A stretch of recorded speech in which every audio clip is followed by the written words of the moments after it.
નમસ્કાર ગુજરાતના અધિકારી મિત્રો, આજે આપણે જોવાના છે 27 ઓગસ્ટ 2025નું મોસ્ટ ઇમ્પોર્ટન્ટ કરંટ અફેર। તે પહેલાં ખાસ કરીને ચેનલ ઉપર નવા હોય તો ચેનલને સબસ્ક્રાઈબ કરી લેવી, વિડીયો પસંદ આવે લાઈક કરવો અને તમારા મિત્રો સુધી અવશ્યથી શેર કરી દેવો। તો ચલીએ આજના ઇમ્પોર્ટન્ટ ક્લાસની આપણે શુભ શરૂઆત કરી દઈએ। તો નાબૂદીના સમરણ માટે આંતરરાષ્ટ્રીય દિવસ 2025 ક્યારે મનાવ્યો? તો 23 ઓગસ્ટના રોજ આ દિવસ મનાવવામાં આવે છે। 23 ઓગસ્ટને યુનેસ્કો દ્વારા જાહેર કરાયેલ ગુલામી વેપાર અને તેના નાબૂદીના સમરણ માટે આંતરરાષ્ટ્રીય દિવસ તરીકે જાહેર કર્યો છે। આ તારીખ 1791માં જે સેન્ટ ડોમિંગની ઘટના થઈ હતી ને હૈતી ખાતે, એના બળવાને ચિહ્નિત કરે છે, જેના કારણે ટ્રાન્સ એટલાન્ટિક ગુલામી વેપાર નાબૂદ થયો હતો। આનો ઉદ્દેશ્ય લાખો પીડિતો અને સ્વાતંત્ર્ય સેનાનીઓના સન્માન કરવું, જેને આધુનિક વિશ્વ પર ગુલામીની અસર પ્રકાશિત કરવાનું છે। તો ખાસ આ ઇમ્પોર્ટન્ટ દિવસ યાદ રાખવો। ત્યારબાદ તો કે ઓગસ્ટના દિવસો જોઈ લઈએ। 1 ઓગસ્ટ વિશ્વ ફેફસા કેન્સર દિવસ, વર્લ્ડ વાઇડ વેબ ડે, રાષ્ટ્રીય પર્વતારોહણ દિવસ અને મુસ્લિમ મહિલાના અધિકારનો દિવસ। 3 ઓગસ્ટ રાષ્ટ્રીય અંગદાન દિવસ, 6 ઓગસ્ટ હિરોશિમા દિવસ, 7 ઓગસ્ટ રાષ્ટ્રીય હાથ વણાટ દિવસ, ટકાઉ કૃષિ દિવસ અને ભાલા ફેંકનો દિવસ ઉજવ્યો। 8 ઓગસ્ટ ઓગસ્ટ ક્રાંતિ દિવસ, 9 ઓગસ્ટ વિશ્વ આદિવાસી દિવસ, 10 ઓગસ્ટ વિશ્વ સિંહ દિવસ અને વિશ્વ બાયોફ્યુઅલ દિવસ આપણે ઉજવ્યો। 12 ઓગસ્ટ આંતરરાષ્ટ્રીય યુવા દિવસ અને વિશ્વ હાથી દિવસ ઉજવ્યો। 13 ઓગસ્ટ વિશ્વ અંગદાન દિવસ, 14 ઓગસ્ટ ભયાનક ભાગલાનો સ્મૃતિ દિવસ, 19 ઓગસ્ટ વિશ્વ ફોટોગ્રાફી દિવસ અને વિશ્વ માનવતાવાદી દિવસ આપણે ઉજવ્યા। 20 ઓગસ્ટ અક્ષય ઉર્જા દિવસ અને વિશ્વ મત્સ્યનો દિવસ આપણે ઉજવ્યો। 21 ઓગસ્ટ વિશ્વ વરિષ્ઠ નાગરિક દિવસ, વિશ્વ ઉદ્યોગ સાહસિકનો દિવસ આપણે ઉજવ્યો। 23 ઓગસ્ટ રાષ્ટ્રીય અવકાશનો દિવસ આપણે ઉજવી ચૂક્યા છે। તો ખાસ આ ઇમ્પોર્ટન્ટ ઓગસ્ટના દિવસો યાદ રાખવા। ત્યારબાદ કયો દેશ સતત બીજી વખત એશિયન પેસિફિક બ્રોડકાસ્ટિંગ બોર્ડનું અધ્યક્ષ તરીકે ચૂંટાયું છે? તો ભારત ચૂંટાયું છે સારી એવી બહુમતીથી। તો ઓગસ્ટ 2025માં ભારતે Asian Pacific institution for broadcasting ડેવલપમેન્ટના એક્ઝિક્યુટિવ બોર્ડના ચેરપર્સન તરીકે અથવા તો ચેરમેન તરીકે ચૂંટાયું છે। એક મોટી સિદ્ધિ હાંસિલ કરી છે। આ ચૂંટણી થાઇલેન્ડના ફુકેટમાં આયોજિત થઈ હતી। 23મી AIBDની જનરલ કોન્ફરન્સ દરમિયાન આ ચૂંટણી યોજાઈ હતી।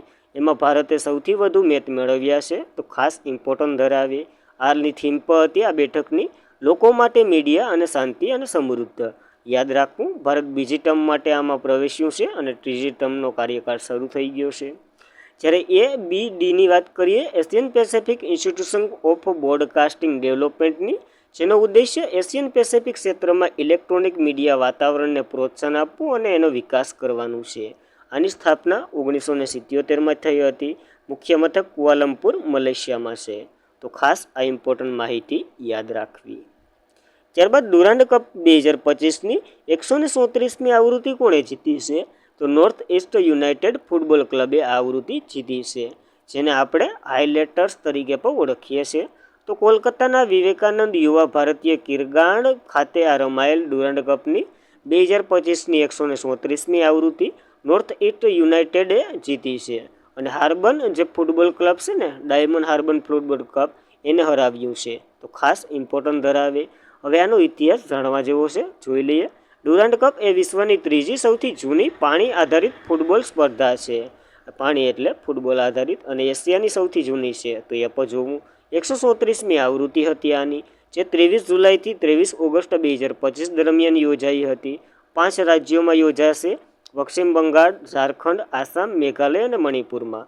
હવે તો યોજાઈ ગઈ। આ પહેલીવાર થયું જે ડુરાન્ડ કપ 5 રાજ્યોમાં યોજાવાનું હતું, અને પહેલીવાર ઇન્ડોનેશિયાની આર્મી ટીમે આમાં ભાગ લીધો હતો। પ્રથમ ડુરાન્ડ કપ 1888માં શિમલામાં યોજાયો હતો। ડુરાન્ડ કપના વિજેતાને 3 ટ્રોફી આપવામાં આવે છે: ડુરાન્ડ કપ, શિમલા ટ્રોફી અને પ્રેસિડેન્ટ કપ।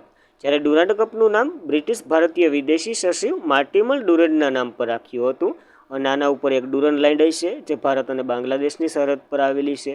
તો ખાસ આપણે આ બધી શબ્દથી વાકેફ હશું। ત્યારબાદ કયા વ્યક્તિને આરબીઆઈના એમપીસીના ભૂતપૂર્વ સભ્ય તરીકે નામાંકિત કરવામાં આવ્યા છે? તો ઇન્દ્રનીલ ભટ્ટાચાર્યને નામાંકિત કરવામાં આવ્યા છે।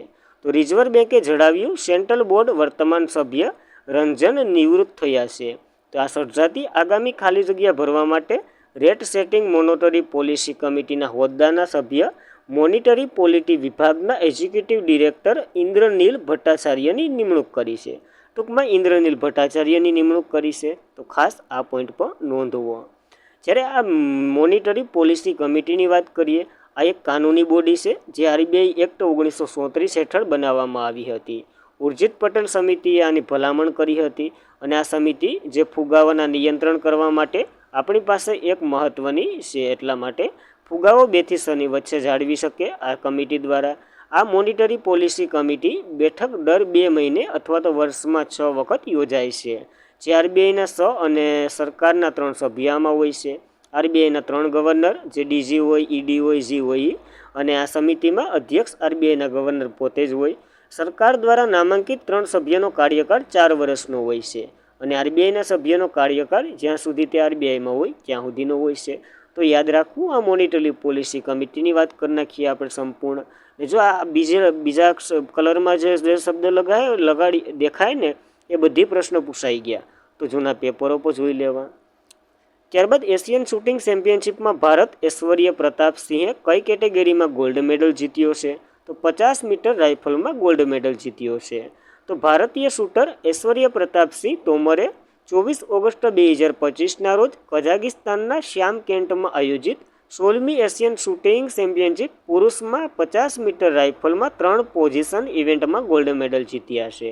યાદ રાખવું, જે ચીનના ઝાઓન વેન્યુનને હરાવ્યા એ બધી આપણે નથી યાદ રાખવું, ખાલી નામ અને ગેમ યાદ રાખવી. ત્યારબાદ તાજેતરમાં જ કોને food safety and standard authority of ઇન્ડિયાના સીઓ તરીકે નિયુક્ત કરવામાં આવ્યા છે?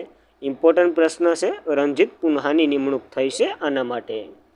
તો કેબિનેટ નિમણૂક સમિતિએ રણજીત પુન્હાને food safety and standard authority of ઇન્ડિયાના નવા ચીફ એક્ઝિક્યુટિવ ઓફિસર તરીકે નિયુક્ત કર્યા છે.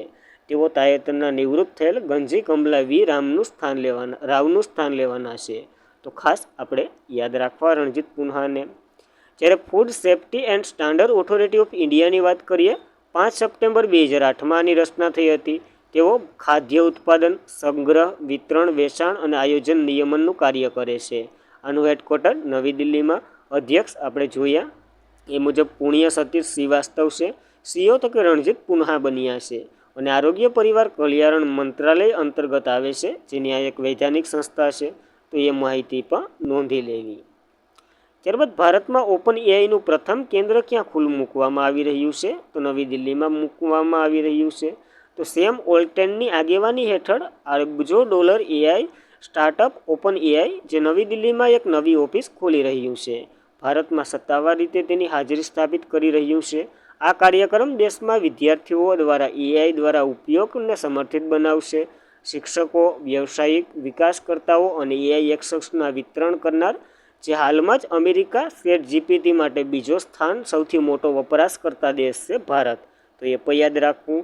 એક વિશાળ બજાર છે અને સૌથી ઝડપી વિકાસતું બજારમાંનું એક છે જે આ ભારત છે એ. અને એટલા જ માટે ઓપન એઆઈ જે ChatGPTનું એક કેન્દ્ર સ્થાપી રહ્યું છે નવી દિલ્હી ખાતે. તો ખાસ યાદ રાખવું. ત્યારબાદ સરકારે નાયબ રાષ્ટ્રીય સુરક્ષા સલાહકાર તરીકે કોની નિમણૂક કરી છે? તો અનિશ દયાળની નિમણૂક કરી છે. નામ તો સુના ही होगा. તો ભૂતપૂર્વ CPRF અને IBPના ડિરેક્ટર અનિશ દયાળસિંહ નવા નાયબ રાષ્ટ્રીય સુરક્ષા સલાહકાર તરીકે નિયુક્ત થયા છે, જે આંતરિક બાબત સંભાળવામાં આદેશ આપશે. કિને? તો કે નરેન્દ્ર મોદીને. મણિપુર કેડરના 1988ના બેચના ભારતીય પોલીસ સેવા અધિકારી છે, જેને ડિસેમ્બર 2024માંથી સેવામાંથી નિવૃત્ત થયા હતા. ત્યારબાદ જે CRPRF અને કેવાના તો IBPના ઘણી ફોર્સના એ ડાયરેક્ટર રહી ચૂક્યા છે. તો બહુ મહત્ત્વના છે. રાષ્ટ્રીય સુરક્ષા સલાહકારની વાત કરીએ તો એ તો આપણા અજીત ડોભાલ છે અને CRPFના ડીજી જ્ઞાનેશ પ્રતાપ સિંહ છે. તો ખાસ આ 2 પોઈન્ટો પણ આના સંલગ્ન હતા, તો લઈ લીધા. ત્યારબાદ ભારતીય સેનાએ અભ્યાસ સમન્વય શક્તિ 2025નું આયોજન ક્યાં કર્યું છે? તો આસામમાં કર્યું છે આ કવાયતનું આયોજન. ભારતીય સેનાએ આસામના તિનુસ્કિયા જિલ્લામાં સમન્વય શક્તિ 2025 કવાયત શરૂ કરી. આ કવાયત સેનાના વ્યવહારાત્મક તૈયારી, સહયોગ અને પરસ્પર સંકલન ક્ષમતાને મજબૂત બનાવશે. આ ઉદ્દેશ્યથી આ યોજી અને આસામના મણિપુર રાજ્યના અધિકારીઓ સાથે નાગરિકોને મજબૂત કરવા એક મહત્વપૂર્ણ પહેલ છે. આ જે 10 દિવસીય લશ્કરી નાગરિક એકીકરણ કવાયત છે, જેનો ઉદ્દેશ્ય સુરક્ષા બળ, સરકારી વિભાગ અને નાણાકીય જે નાગરિકોની સંસ્થાઓ છે ને એ વચ્ચે સમન્વય અને સહયોગ ઊભો કરવાનો છે. તો ખાસ ઇમ્પોર્ટન્ટ ધરાવે આ એક મહત્વની કવાયત. ત્યારબાદ ચેતેશ્વર પૂંજારાએ કઈ રમતમાંથી નિવૃત્તિ જાહેર કરી? તો ક્રિકેટના ખેલાડી છે અને એ બધા જ ફોર્મેટમાંથી નિવૃત્તિ લઈ રહ્યા છે. તો ચેતેશ્વર પૂંજારા જે ભારતીય ક્રિકેટના તમામ સ્વરૂપોમાંથી તાત્કાલિક નિવૃત્તિ જાહેર કરી, જે 37 વયની વયે આ જાહેરાત કરી દીધી અને 2010માં ઓસ્ટ્રેલિયા સામે ટેસ્ટ ડેબ્યુ કર્યો હતો. 103 મેચો રમ્યા અને 7,195 રન, 19મી સદી વગેરે એના રેકોર્ડો છે. તેને ટેસ્ટ ઇતિહાસમાં ભારતના 8મો અને સૌથી વધુ બનાવનાર ખેલાડી છે, જે રાહુલ દ્રવિડ બદલે ટેસ્ટમાં ભારતના 3જા નંબરના બેટ્સમેન તરીકે સ્થાન મેળવ્યું હતું અને ગુજરાતથી ખાસ કરીને બિલોંગ કરે છે, એટલા માટે યાદ રાખવા આ પૂંજારાને. તો ઇમ્પોર્ટન્ટ છે, મહત્ત્વના.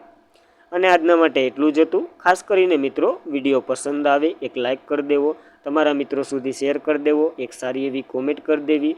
ચેનલ પર પ્રથમ વખત હોય તો સબસ્ક્રાઈબ તો કરી જ લેવાની. ટેલિગ્રામમાં જોઈન્ટ થઈ જવું ડેઇલી PDF સ્ટડી મટીરિયલ માટે અને નોટિફિકેશન માટે. તો આજના માટે એટલું જ હતું. ધન્યવાદ. જય હિન્દ, જય ભારત.